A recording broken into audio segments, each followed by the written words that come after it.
Hi everyone, Janie here. Welcome back to my garden. So this is probably the latest that I've ever filmed a video on my channel. It's about 7:45 in the evening, but it is a beautiful summer evening and we're right around the longest day of the year. So I think I have about 45 minutes until sunset. So hopefully I can get this video filmed and wrapped up before lighting becomes too much of an issue, but I really wanted to come out here. It's so nice. It's so peaceful. The girls are on summer break and they're finally preoccupied at this point. So it's a perfect time for me to come out here.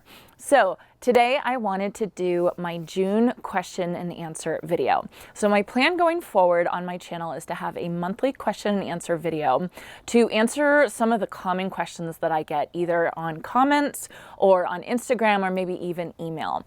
Because I get some questions and they tend to be the same questions. And so what that tells me is that I didn't do a very good job answering that question in the video. And so I might as well answer it to all of you all at once because I assume more than just a couple of you have that question.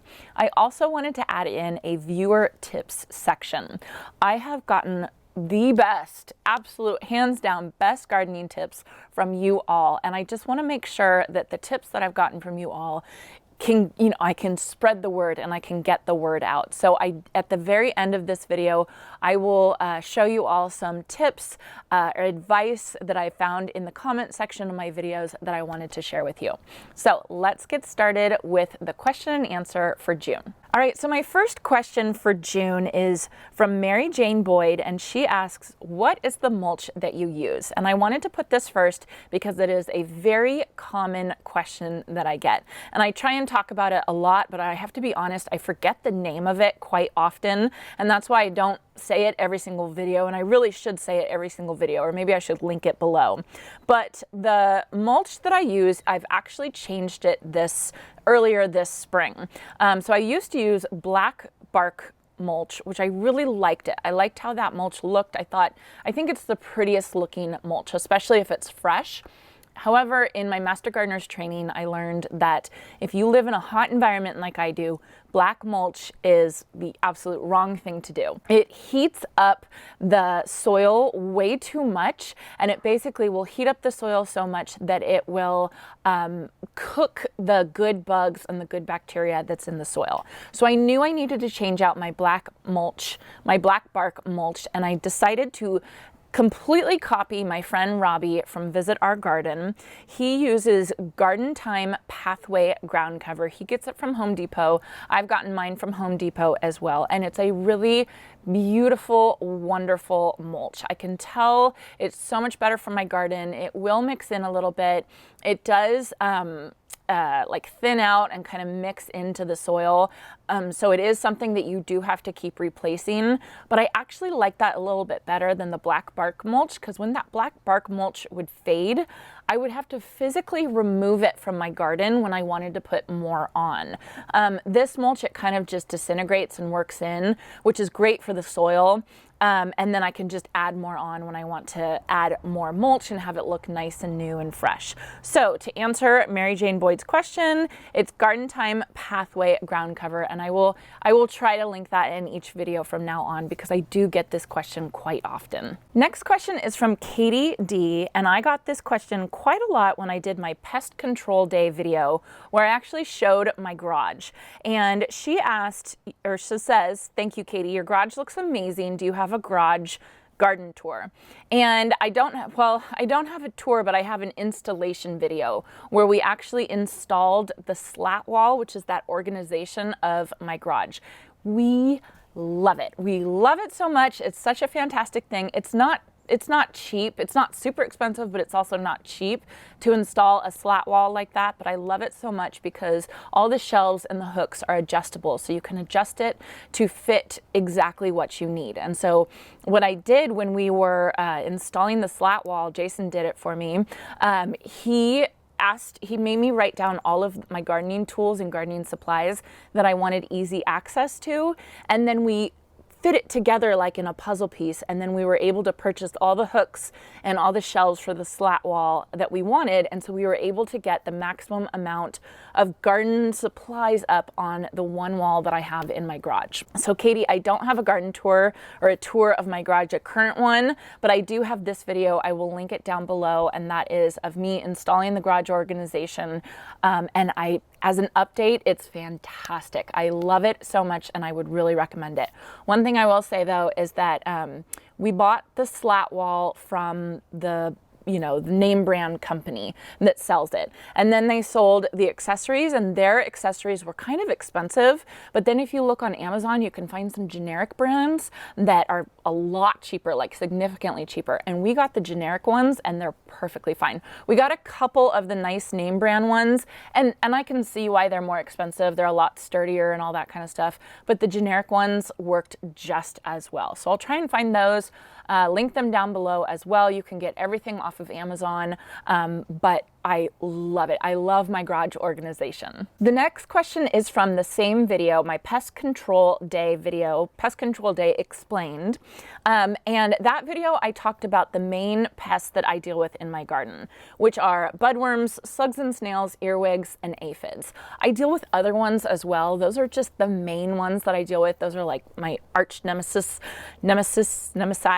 Those are the ones that really bug me the most. But I do deal with a lot of other pests. So, I don't want to act like those are the only ones that I deal with.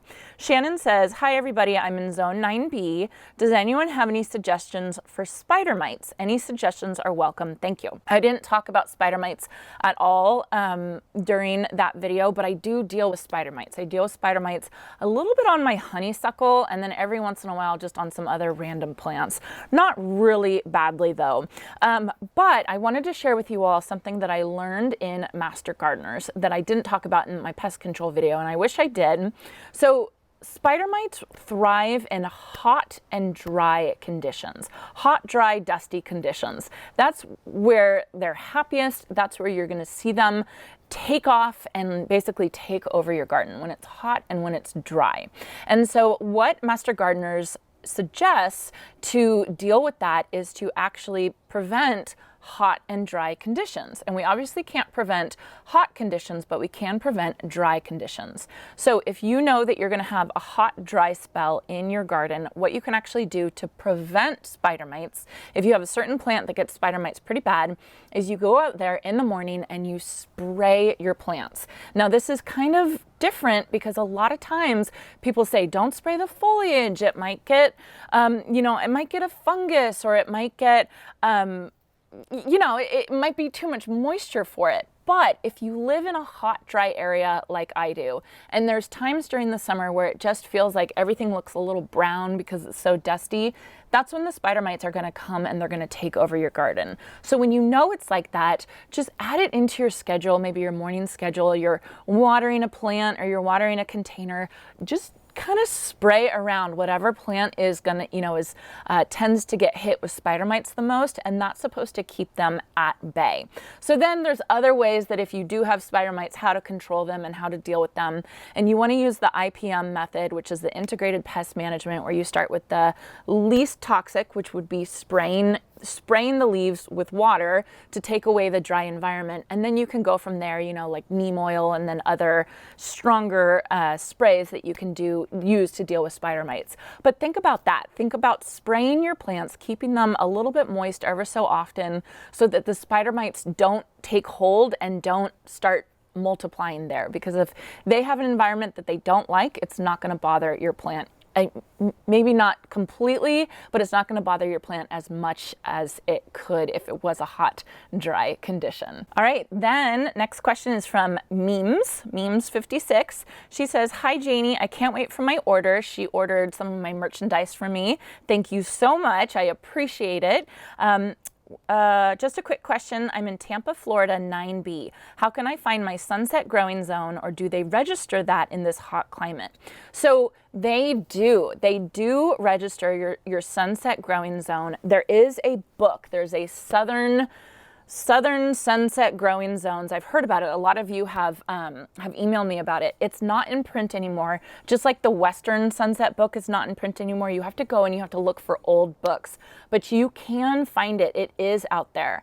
Now, the problem is that the sunset growing zones never were as common in the southern states and in the eastern states. They never were as common. So sometimes you cannot find, you might be able to find your sunset growing zone, but you might not be able to find the plants as their sunset growing zone. But it's worth looking into, and it's worth searching on Amazon and searching the old used books to try and find the sunset growing zone for Florida. So it is out there. That information absolutely is out there. If anybody has a link or something that we can give memes, that would be great. But I do want to tell you that it is out there. That information is available, and it's pretty interesting. When I learned what my sunset growing zone was here, it really opened my eyes to what was available for me to grow in my area, and it explained why a lot of things I couldn't grow in my area, even though I was zone 9 and it said this is hardy in zone 9, for some reason I couldn't grow some things, and that was because it wasn't in my sunset growing zone. So do a quick search online. I'll see if I can find anything, and I'll put it down in the description below. But that information is definitely out there. So this question from Katie Ross had to do with me adopting the park, adopting the corridor that's just a couple doors away from me in my neighborhood. And I'm really excited about that. I'm going to get out there tomorrow morning. We have mulch, very exciting. So Katie asks, are these volunteer hours that count towards your master gardener requirements? And I wanted to answer this question. Master gardeners' volunteer hours are not hours where you go and you do the hands-on work. Volunteer hours for master gardeners are supposed to be community education. So if you are doing hands-on work, but then you have some other members of the community there, and you're actually teaching them how to do certain things while you're doing that hands-on work, then it'll count as volunteer hours. Now, I know I film everything that I do, like on my Adopt a Park. I know I'm filming and I'm talking about what I'm doing, and you all are in my, big community, my YouTube community, but you all are not in my Yolo County community, which is where I'm a master gardener for. So I am not using any of these as my volunteer hours. I'm going to be doing other things that are specifically educating my community, and that's what I'm doing for master gardeners. So I wanted to say this just so you all knew that master gardeners' volunteer hours are not just going somewhere, and gardening or doing the work. It's really educating the community, and that's what they've trained us to do, and that's what they're trying to get us to do. Next question is from Carmen. She lives down the road from you, so awesome. Hi, Carmen. She says, I need to ask you a question. I want to get supertunias, and I noticed that they are called tender perennials. Since you do have them, how long do they really survive in zone 9B? Okay, so this is a really good question, because a lot of annuals actually will winter over in our gardens if you live in a hot environment, whether it's zone 8, zone 9, zone 10. So they will last, like say a Supertunia Vista bubblegum will last. If I leave it in the ground, it will absolutely winter over. The problem is that plants get tired. Plants eventually run out of energy and they get tired, and they'll still bloom, but they'll be kind of leggy and they won't bloom as well or as often. And so, it's a tender perennial, but only for so long. And the best information I found this random Proven Winners video from Australia. And in Australia, Supertunias are perennials, right? They're gonna last in Australia, I guess in certain parts of Australia. But what this video said is it said that Supertunias only last about 2 to 3 years for them before they start petering out, and they just don't look good anymore. So I would say, to answer your question, Carmen, that a Supertunia will last about 2 to 3 years in our gardens, barring any crazy freezes that we have, or something's wrong with the plant, or too much wet winter or something like that. If everything was totally fine, it should last 2 to 3 years before you'll look at it and you'll think, I need to pull that plant out. But you have about 3 seasons that you can use it, so good for you, and I would say take advantage of that if you have the room. Okay, the next question is from Denise. She is so sweet, says, my gardens are absolutely stunning. Thank you, Denise.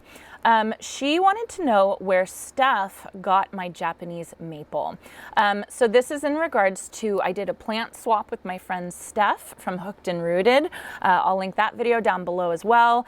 I sent her a Chinese fringe flower, and she sent me an Arium Japanese maple. And Denise wanted to know where Steph got that Japanese maple. So she actually got it online. She had it delivered to me, and Steph got it from Whitman Farms in Oregon. And Steph, she said that this was a good place to get your Japanese maple from. I have to say, it was delivered to me perfect. It was a beautiful plant that was delivered to me. I got the gallon size, and I mean, it's doing so well. I'm so excited about it. I can't wait to get more Japanese maples and add them to my collection. So I will link Whitman Farms down below. Thank you, Denise, for that question. Next question was just for last Friday's video. Last Friday, I did a video of planting my new Kiss Me Kate climbing rose. You can see it kind of right behind me right there. And it's from heirloomroses.com. And Sean sent a comment/question on that video, and he or she, I'm not sure, said, thank you for the tips on roses, Janie. Some of my poor roses have suffered rose rosette disease. I'm so sorry, Sean. Luckily I was able to save them. I just wondered how often you water your roses in the hottest part of summer. I'm in zone 8A. Our summers are very hot too. I'm afraid of overwatering and underwatering as I have to water by hand. Are your roses on drip irrigation? So to answer that, Sean, yes, my roses are on drip irrigation, and I have them set on 1 gallon per hour emitters, and they go off every day about 15 to 20 minutes. It was 15 minutes. I just bumped it up to 20 minutes because we're getting obviously into the middle of summer, so it's getting a lot warmer. So 20 minutes, you know, that's what, a third of an hour. So they get about a third of a gallon every morning. Once we get really hot, I will go out and I will water them in the evening as well. And I'll just sit there and I'll just water them. So I'll probably give them about another half gallon to a gallon. So you kind of just have to get a feel for it. But from all my research with roses and, you know, and learning things in Master Gardeners, the roses love water. They really, really love water. What they don't love is standing water. So if you give them a lot of water, that's great. Your roses are going to love you. They're going to be happy, and you're not really going to overwater them as long as you have well draining soil. So I don't know where your soil is. I don't know if you have clay soil or if they're in pots. But if you have your roses planted in an area that drains really, really well, then water them. Give them a good drink of water. And if it gets hot, go ahead and water them twice a day. They're going to be happy to have the water. If you have poor draining soil, say you have clay soil, that's when you kind of have to worry about it, and you kind of have to back off a little bit and maybe even stick your finger down into the soil and see if it feels moist, you know, and then water accordingly. But basically, roses love water. They just don't love to sit in water. So I have pretty good draining soil where all my roses are. When I have them in containers, I know they drain pretty well because they have drainage holes down the bottom, and I've mixed a whole bunch of compost in with them. So I definitely give them lots of water, especially if it gets hot. Just make sure you have well draining soil.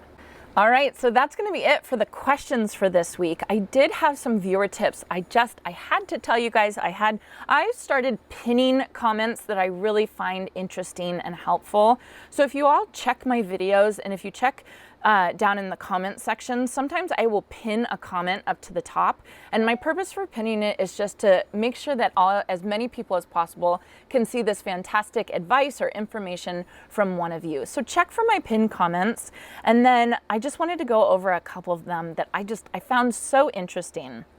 So the first one, I'm not going to read this whole comment because it's long. Thank you, Heidi.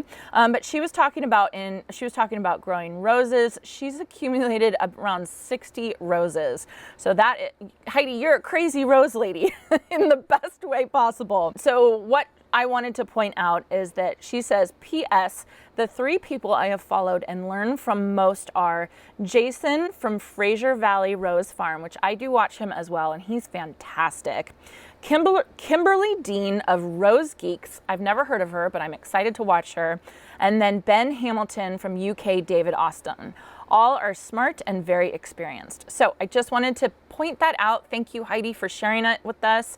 Jason, Kimberly, and Ben, I will definitely be checking out their channels and seeing all the information that they have. Next viewer tip is from Natalie.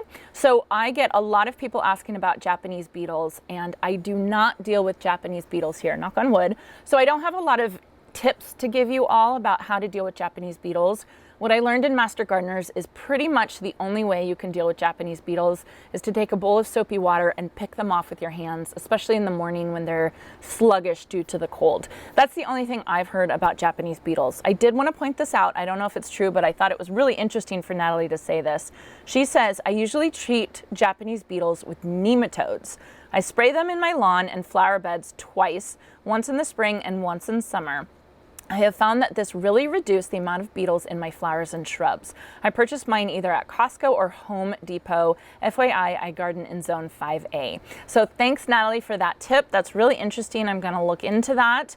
Obviously, I have no need to, but I feel very strongly that ladybugs have absolutely helped out my garden, specifically with whiteflies and with aphids. And a lot of information, even information that I got in Master Gardeners, said that it doesn't work. And just from my experience, I don't really agree with that. I think the ladybugs drastically decreased the amount of pests that I had in my garden. It almost balanced my garden. So I can imagine nematodes must work the same way, at least in your garden. So that's why I wanted to tell you all this. If you do deal with Japanese beetles, look into the nematodes. See, you know, I'm sorry I don't have any more information about it, but Natalie can vouch that it works and it's worth looking into. Next viewer tip is from Jill. This is in regards to me planting a couple shade plants that I got from Van Winden's nursery in Napa, inspired by Julio's garden.